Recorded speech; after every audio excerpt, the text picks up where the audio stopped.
alive! It's alive! It's alive! It's alive!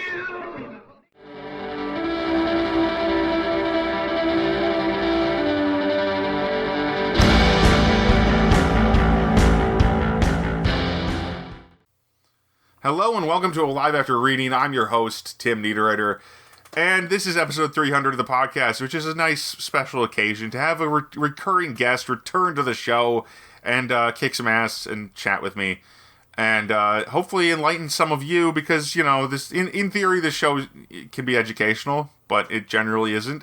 Thank you, and welcome back to the show, J Daniel Sawyer. Thank you. The question is, have either of us been reading much recently? Because if we haven't, we're not the men to be hosting this show today.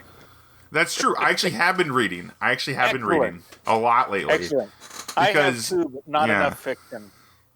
Yeah, I mean, I mostly read for like 5 minutes, but when I drive to my work, and then 5 minutes before the doors open, I'm reading an ebook, and then the doors open and I go and I load packages for 5 hours.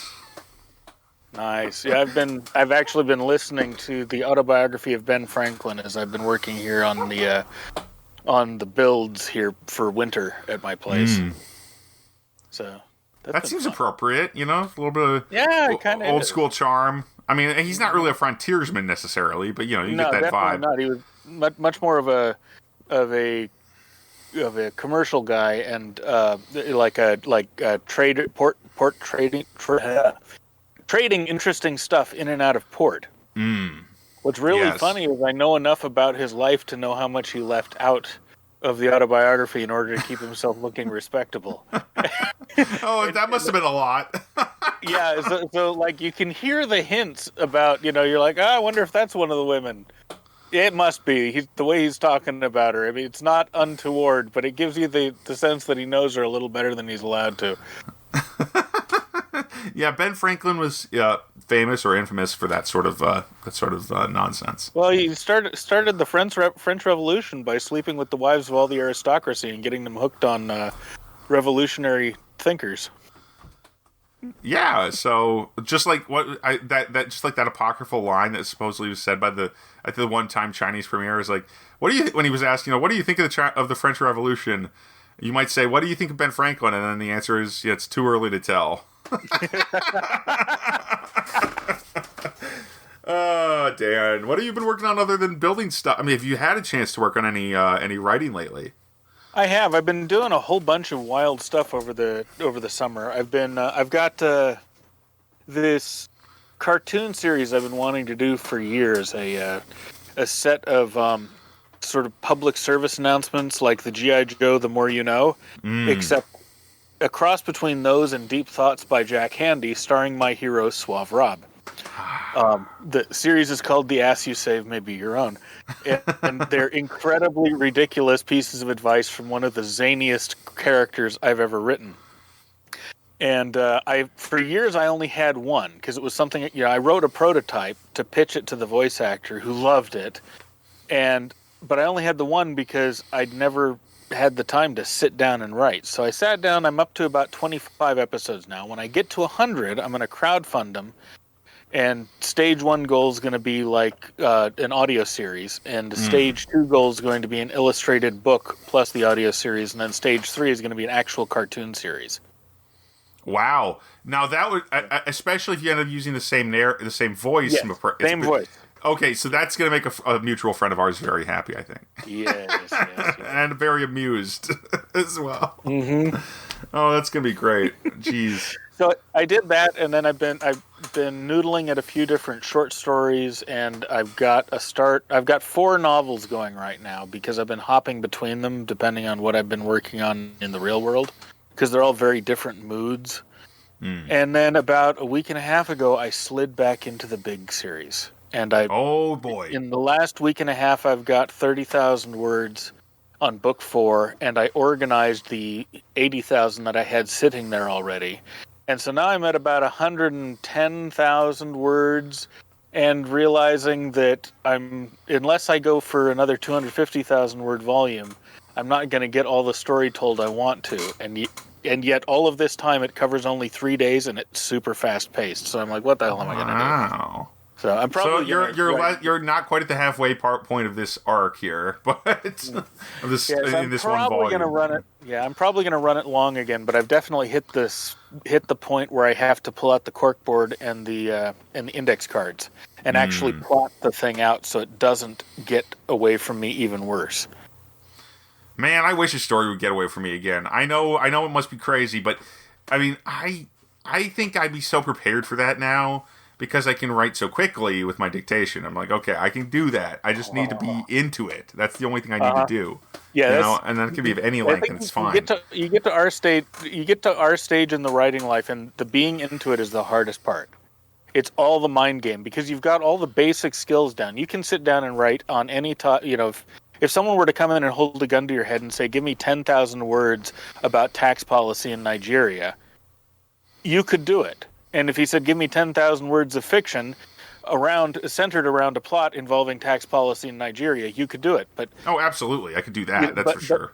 But when you've got stuff that you really want to tell, and you've got to that point where you can hear the song, and you don't have to force and squeeze every word, you get less inclined to force and squeeze when the words aren't flowing, and that's really bad for the productivity. That's a really good point. I'm so glad to hear you say that, because that's been my biggest challenge lately. I mean, I've got this new job, I got all this stuff, and I feel better than I have in years, but then I'm like, I just don't feel like writing. I'm like, what the hell is wrong with me? I mean, I always wanted to be a writer. I want to be a writer now. I still do. I still want to write books and put them out in the world. I'm not changing who I am just because I decided to get a part-time job. That's not going to be how it works. Yeah. But it has functionally been kind of close to how it's worked so far. Yeah, I'm going through one of those seasons that Heinlein describes in The Cat Who Walks Through Walls when he says, no, look, nobody really enjoys writing. Writers write eventually because it hurts less not to write. Or it hurts less to write than not to write. It hurts less to write than not to write, yep. Yeah. And I'm finding myself going through one of those seasons. I've got so much else to do, I feel guilty every time I sit down to write. But if I don't sit down to write, I go crazy and I become unlive-withable. And I'm on 20 acres and my partner keeps sending me on errands to the other end of the property so she doesn't have to deal with me being a grouch. So she needs to give you a metaphorical, maybe literal slap in the face and just tell you to do what you need to do, man. Take care of your shit, Dan. Sometimes she does. I'm like, the other day I'm like, Kitty, I've just got to sit. I've just got to take a few hours and write. And she's like, oh, thank God. You finally realized it. Oh man, I don't know. It's tough. I mean, it's tough sometimes to sit. The toughest part is that it's easy. That's the weird thing. I don't know. Mm-hmm. I was like, I could write any of these stories. I love all these stories. These stories are great. Yep. And I'm like, but then I can't. But I can only do one at a time, and I want to be everywhere at once. That's partly my ADHD. Though, and you get to a certain point, and it's no longer really hard work to do it, and so it feels like you're cheating. You're like, I'm going to sit down and fuck around, and come out with a book, and then you're like, there's so many other things that I need to do that I don't want to do that I really should be doing, and yeah. Does the garage door really need fixing? I mean, yes, it does. Can it wait? No, it can't. The book can wait. I guess the book is waiting. Yeah. The mind does all sorts of things to screw with you once you figure out that it was wrong about you not having anything worth telling. That is really funny. The mind is it's like the I mean, I have a few issues with the guy with the book, but Stephen Pressfield, The War of Art. It's like, it'll do anything. Resistance will do anything to stop you, and that is, and it'll take any means necessary, including making things look too easy. And that's not one of the ones I don't think he listed that one in the book, but it's like, no, this can't be right. We're used to things being difficult. Is the mind? Yep. But I mean that's actually a really interesting subject. Maybe it's because we're going through the same thing. It's it really resonated with me. Cool. Yeah, I've been busting my ass trying to get us safe for winter here. It's our first year on bare land. Last week I built myself a riding porch, so that once the snow comes, I'll still be able to ride outside. Because for me, I've discovered that's the secret sauce working outside. If I'm inside, I'll go stir crazy. But if I'm outside, I'm fine. It's really relaxing. It's intensely relaxing. It's much easier for me to get in the flow. And hilariously, I started doing this 2 or 3 winters ago in Maine in order to avoid one of my roommates who was always coming around to start conversations and then forgetting what he wanted to talk about and getting mad at me because I didn't have anything to talk about. Wow. And so I moved my writing setup from my bedroom off across the yard and into the wood seasoning shed in the late part of the summer. And that kind of worked, but by the time the temp was dropping down below freezing, it really worked because he was like, I'm not going out there. And so I You just had to... built myself a wood stove and set it down right next to me and just fed the wood stove while I wrote. It worked really well. And since then, I just, I'll write inside if I've got a paying writing gig and I have to. But oh my God, it's so much easier when I'm outside. Yeah, that's another thing. I think I've had to learn. In my case, it's actually where can I dictate? Where can I sit and just talk into a microphone for 2 hours, maybe 3 hours, whatever I need to do. And I can't have a computer screen in front of me when I'm doing that, which is a very weird situation because I almost always have a computer screen in front of me otherwise, at least when I'm at home. And if it doesn't make sense, it's like, okay. I learned to write on computers, right? I mean, I'm not obviously, but I didn't learn to write by dictating. So the fact that now I'm not even supposed to have notes in front of me, like, oh no, you have a notebook? That's not good. Get rid of it. Stop it. Wow. You can't do that. I mean, it's a performance. It's like, you got to put away the notes, or you can't, or at least I got to put away the notes, or I can't actually tell the story the way it needs to be done. It's just how it goes. Yeah, my experience, I write, and I will have notes, basically a rotating notes at the bottom of my manuscript, because I'll think of one scene when I'm in the middle of writing another, and I'll jot the note down. But yeah, I've found that the experience is very like being on stage. It feels like you're method acting every role, including the narrator. Yeah. I mean, maybe that's one of the reasons I actually find it. I mean, like lately, I've been actually kind of pulled back toward, my Demon Hunter series, or some of my other stuff, my longer running stuff. And I only have 3 books at most in any given series. But hey, eventually they will be longer running. I promise. Hey, well, that means you've got a lot more series out there that appear completed than I do. I've still only ever completed the Suave Rob series. I've got. I'm working on the final book of the Lantham series now. I've got 9 that's in the publishing pipeline, and 10 is. I'm noodling at it, and 10 will close out the arc, and then of course I'll probably have like supplemental adventures because he's so much fun to write. Mm-hmm. But then I've got the big series, which I've been working on for 20, 30 years or something like that now. Mm-hmm. I swear to God, I'm going to finish it in the next 2 years. But oh boy, what a ride! Yeah, well, when you're writing books that are that huge too, in a lot of cases, like they just have to be that detailed and fast, and that's an incredible. I mean, it kind of reminds me of. I'm not sure. Have we talked about Hyperion before? I don't remember on this show. Dan Simmons, Hyperion. I'm not sure. I know Dan Simmons, and I think I listened to the audiobook of Hyperion a few years ago. And I remember really liking his author voice, and I haven't got back to other stuff yet. Well, if you haven't read The Fall of Hyperion yet, that's the actual completion of that arc. Oh. So I'd recommend that one next if you can read some Dan Simmons. It's also way better than the first book, if you can believe that. It's amazing. The first one was really, really good. No, exactly. But The Fall of Hyperion makes it look like, that was all just lead up. The first book is like how we got to the party, and then the second book is the frickin' party. And that's amazing. And by party, I mean the interstellar war and horror and all that stuff. But it's great. It's phenomenal. Okay. So since we're talking about big, giant, epic, and super dark science fiction, the series that I have never been able to get out of my head is The Gap Cycle by Stephen R. Donaldson. Is that the Thomas Covenant, or is that a different one? No, it's the same guy, the same author, but this is a science fiction series that's based on the Ring Cycle. Ooh. And it's 5 volumes, and the first 2 are fairly skinny, and the last 3 are big fat fuckers. And it is so dark. It took me a year to get through the first volume, which is only about 120 pages. And wow! That sounds like it might be on my alley. And then 5 months, and I really like dark stuff. This was dark. And then 5 months to get through the second book, which was about twice that length. And then books 3, 4, and 5 are all north of 700 pages. I took book 3 on my honeymoon. And halfway through book 3, the series hits this fevered pitch of a climax that continues all the way through to the end of book 5. And I took book 3 on my honeymoon and hit the halfway point, finished it, went out to the bookstore and got the other 2 and read them in the next 3 days. Wow. And Kitty was so annoyed with me. She's like, "Do you have the first one?" And so we went out and we bought extra copies of the first 2 so she could read them all. Well, that's a classic reader's honeymoon, I'd say.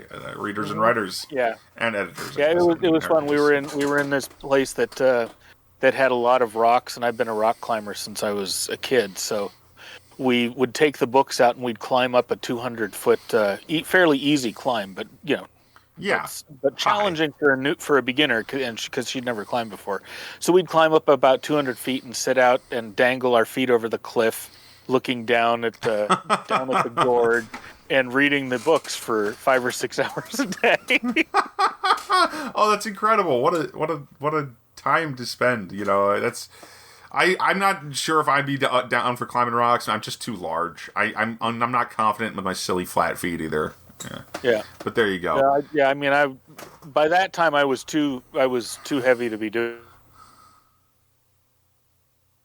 To not fall and die. So. Oh yeah. Now you cut out for a second there, but it's all good. Now good. that I'm skinnier again, I'm starting to think, God, I wonder if there's any good rock formations around here. You can climb rocks on your time off. Your limited time off. Yeah, well, there's that. But yeah, no, the 2 best sports in the world to actually participate in are rock climbing and surfing. Especially for a creative person.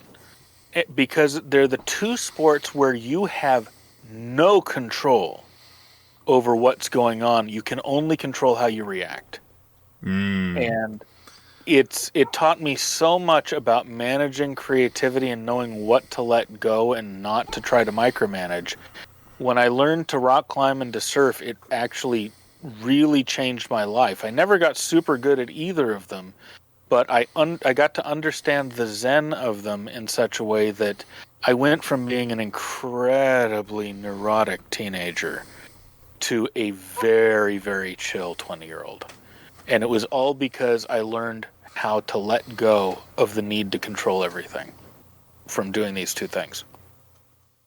Fascinating. So that sounds like something I could bother. I mean, I think I'm actually getting better at that little by little, but geez, I was neurotic all through my 20s. I didn't grow out of that so fast. Yeah, I mean, the reason that Suave Rob is a surfer is because that's Suave Rob is a combination of my subconscious, a very irreverent part of my subconscious, and a guy that I met out on the waves that first day I was surfing, who spent all day talking in the surfer voice about all the chicks he's banged and all the waves he's been on, and oh my God, dude, you can never get out of this once you get into it, because surfing is so fucking boss. And then a fan of mine who is a championship transsexual skydiver. And so we just combined some things that are kind of similar, but have some major differences. So I put them all together, and I've got what is still, I think, weirdly my favorite series that I've written. They're the ones that I go back and reread, partly because the audiobooks are narrated by Dave Robison, who is amazing. Oh yeah, but partly because he's so crazy and he's okay with it, and I'm like, yeah, I moved up here to the top of a mountain in the middle of nowhere in a place where it gets -40 in the winter, and I'm just going to stay here and either die or live through it based on what I build. I can dig the crazy.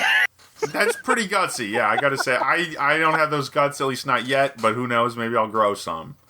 Well, to be fair, it's less guts than it is irritation. Just so many You decades can't of stand the other areas. Yeah. Well, I mean, so many decades of dealing with landlords and traffic, and all the things I loved about the cities kind of went away. They were starting to go away when I left the cities because everything was getting really expensive and clogged. And then, of course, since COVID and all the riots and everything, cities everywhere are imploding. And so I'm like, yeah, no, you couldn't drag me back. I'll wait another 10 years till they've had a chance to recover, and then I'll go visit. But it was this. The area I grew up in was fairly populated, but it was not tensely packed. Right, there was a real sort of easygoing nature about it, and the whole culture changed around about 2010 during the economic recovery, and it got everybody got very, very high stress, and it just seeps into your bones. And I got to the point where I just had to get away, not really from the city, but from the vibe. Okay. And This guy, call me Ishmael. I'm going out to the ocean or something similar. Yeah, very much like that. So yeah, no, I moved out here not because I'm brave, but because I'm irritable. I suppose those two are really not equivalent, but yeah, fair enough. But it is a lot of fun, doing, getting to do stuff you can't do in the city, like fire up a chainsaw, cut down a tree, and turn it into something interesting. You need a bench. Okay, I'll go chop down that tree and make a bench. Yeah, absolutely. It's so much fun. I think the last person in my family who did that. Well, I mean, honestly, it was my grandfather and my dad and my dad's 4 sisters. Probably all did that back in the day. But because my grandpa had some property out in Pennsylvania, and it's still in the family. He planted like a forest there, basically. It's just a few hills out in the countryside. There was nothing there. Planted a forest, built a house. It's a tree farm, I guess. We still people go in and log it sometimes, log some of the trees out of there. Nice. But it's where I grew up going there, and we'd sled down the hills in the wintertime, that kind of thing. Yep, so good. But and obviously I have 4 aunts, and they all had children, so there were a lot of us. You might say there were cousins everywhere. Yep. No, I've got 27 cousins, so I understand. Okay, not a lot compared to you. I just have I have 20 cousins, so not that many. That's pretty close. I mean, for a Catholic family, pretty legit though. I mean, it's pretty normal average amount of cousins. Yeah. But yeah, long term, our plans are to develop one end of the property into a writer's retreat, so that we can have friends out to do writing gigs and stuff like that. So I actually, that's been in my. I mean, I've been thinking about you guys a lot, actually, because I'm like, maybe someday I'll be out there and be able to sit in one of those buildings you built with your own hands. Who knows? You totally should. It could happen. It's gorgeous up here. It really is. Yeah. Well, we have talked about some stuff, but anyway, what I think, and honestly, I just want to take a moment because we are running a little low on time. And say, thanks again for coming on, Dan. It's been great. Oh, thanks for having me. It's always fun. And also, I feel like we have some nice not only do we have nice conversations and good conversations, but I feel like I always learn something when I'm chatting with you. So, yeah. Well, thank you. It's nice. You're a handy guy to have around, especially when it comes to episode 300 of a podcast. Well, thank you very much. I thought we should plug our shit, huh? I guess so. Oh, but also I wanted to say this is for the listeners more, but to celebrate the 300th episode, not really. But my website has been suspended temporarily, so you can still find the show on Libsyn. If you're looking for old episodes, look for them there. My website has been suspended due to hackers installing phishing software in the site. So. As I work that out, maybe it'll be by the time this episode drops, it might be fixed, but I wouldn't count on it. Yeah, well, it's okay. But normally that's timneedwriter.com, so you can find me there. But whatever. I've got 4 places you can find me. One is the daily podcast for writers at everydaynovelist.com. Another is my Substack, where I'm doing a history of geopolitics and the reasons that we're seeing all the chaos going on in the world right now and what may be coming soon. That's jdanielsawyer.substack.com. My normal website is jdsawyer.net, where you can find a lot of old podcasts, including some full-cast audio fiction and other fun stuff like that. And, of course, you can find my books in all fashionable bookstores. My 2 names are J Daniel Sawyer, which is where I write science fiction, fantasy, and nonfiction, and then J.D. Sawyer, under which I write mysteries. Well, that was a mouthful. No, but thank you. That's all great. Sorry, I got punchy. It's about time to wrap this up. But yeah, thanks once again for being on, Dan. Thanks for having me. It was a comprehensive plug. Let me just put it that way. Well, I've been trying to slim it down and get it and deliver it fast and accurate rather than just okay, wait, I've got another thing. Oh, and another thing. No, that's a good policy, and I shouldn't have made fun of you for it. Honestly, it was pretty succinct, all things considered. Well, I'll work on it some more. Yeah, exactly. It's like, continue training. One day you will be the master. Absolutely. So once again, you can find my books wherever fine books can be found, much like Dan's, but mostly the ebooks. Technically the ebooks are still exclusive with Amazon, but you can find all the print-on-demand books basically at any online store. So yeah, thanks for listening, everybody. And cheers to a 300th episode. I would drink, but my cup is empty. That's not ideal. Oh, well. So, thanks for listening, everybody. Yeah. Here's the empty glass salute from me. And thanks again for listening, everybody. Talk to you next week.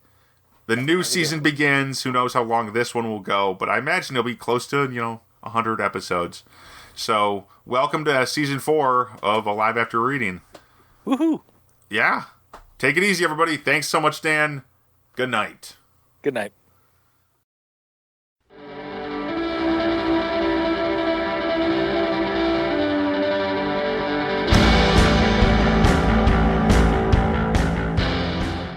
That tears it. Add it to the blacklist. I never want to hear that music again.